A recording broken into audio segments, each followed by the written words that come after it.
আমি 2024-এর নির্বাচনে বাংলার মামাটি মানুষ যে রায় আমাদের দিয়েছেন, আমাদের 29 জন এমপিকে ইলেক্টেড করেছেন এবং 5টা সিটে আমাদের কারচুপি করে হারানো হয়েছে, নালে আমরা 34টা সিটি পেতাম।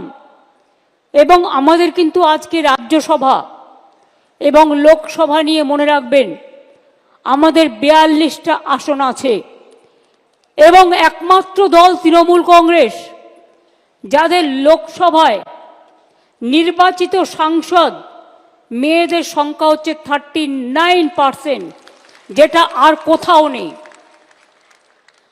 ইলেকশনের আগে 33% ফর রিজার্ভেশন অনেকে বলেন, কিন্তু কার্যক্ষেত্রে দেন না, কিন্তু আমরা দিই।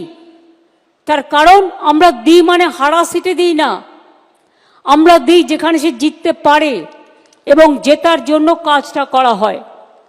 আমি বলতে পারি আমার লোকসভা এবং রাজ্যসভা বাংলার রয়্যাল বেঙ্গল টাইগারের মতো তারা লড়াই করে। আমি সংসদীয় টিমের নেতা, এখানে সুদীপ বন্দ্যোপাধ্যায়, কল্যাণ ব্যানার্জি, ডেলেক ওব্রায়েন, সাগরিকা সহ সকলে আছেন। আমি সকলকে বলবো আপনাদের অনেক অনেক ধন্যবাদ। আমাদের বিধানসভা আমি নিজে আছি, কিন্তু বিশ্বাস করুন বিধানসভায় আমার সব কাজটাই আমার পরিষদীয় দল করে। আমাকে হয়তো কিছুই করতে হয় না, এবং আমাকে করতে হয় যেটা, সেটা হচ্ছে সংসদের কাজ করতে হয়। তার কারণ দলের কি স্ট্যান্ড, এক একটা বিল আসবে, কোন বিলটায় আমাদের কি ওপিনিয়ন, এটা কিন্তু খুব বড় matter, it's a big matter. সেক্ষেত্রে তারা কিন্তু অলওয়েজ আমার সাথে কনসাল্ট করে। আমার মনে আছে আমি যখন এমপি ছিলাম আমার কাছে একটাও ইনফরমেশান থাকতো না, কারণ আমি তো এমপি ছিলাম কখনো একা। আবার 2004-এ সবাইকে জোর করে হারিয়ে দেওয়া হলো, 39% ভোট আমরা পেয়েছিলাম, কিন্তু সিট পেয়েছিলাম মাত্র একটা। তার কারণ তৃণমূল কংগ্রেস ক্ষমতায় আসতো 2001 সালেই। যদি তখন আমরা যখন কংগ্রেসে ছিলাম, তখন আমাদের কংগ্রেসের সাথে সিট অ্যাডজাস্টমেন্ট হয়েছিল, তখন যদি তারা একটা পক্ষ বিট্রে না করতো তাহলে 2001-এই বামফ্রন্ট সরকারের পরিবর্তন হয়ে যেত। যে অত্যাচার, যে অনাচার, যে অহংকার, যে দুরাচার তারা করেছেন, মানুষ তার বিদায় চেয়েছে।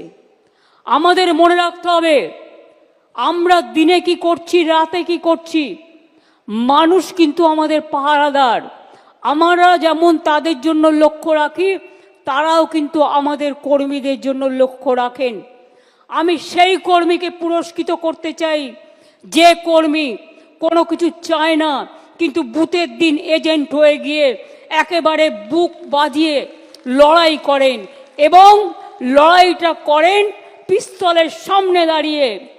বিধানসভা ইলেকশন যখন হয়, লোকসভা ইলেকশন যখন হয়, বিজেপির বড় বড় এজেন্সিরা ডিএম চেঞ্জ করে দেয়, বিজেপির কথায় এসপি চেঞ্জ করে দেয়, বিডিও চেঞ্জ করে দেয়, নিজেদের অবজারভার বিজেপি মাইন্ডেড নিয়ে আসে, নিয়ে এসে সিআরপিএফ নিয়ে আসে, সিআইএসএফ নিয়ে আসে, বিএসএফ নিয়ে আসে, ভেতরে গ্রামে গ্রামে ঢুকে যায়, লাইনের সামনে দাঁড়িয়ে থাকে, সবাইকে বলে ভোট দেবে না তৃণমূলকে, বিজেপিকে ভোট দাও। আমি এই রকম দুরবস্থা গণতন্ত্রের আগে কখনো ভারতবর্ষে দেখিনি। ইলেকশন যত এগিয়ে আসবে দেখবেন এজেন্সির তৎপরতা বাড়বে।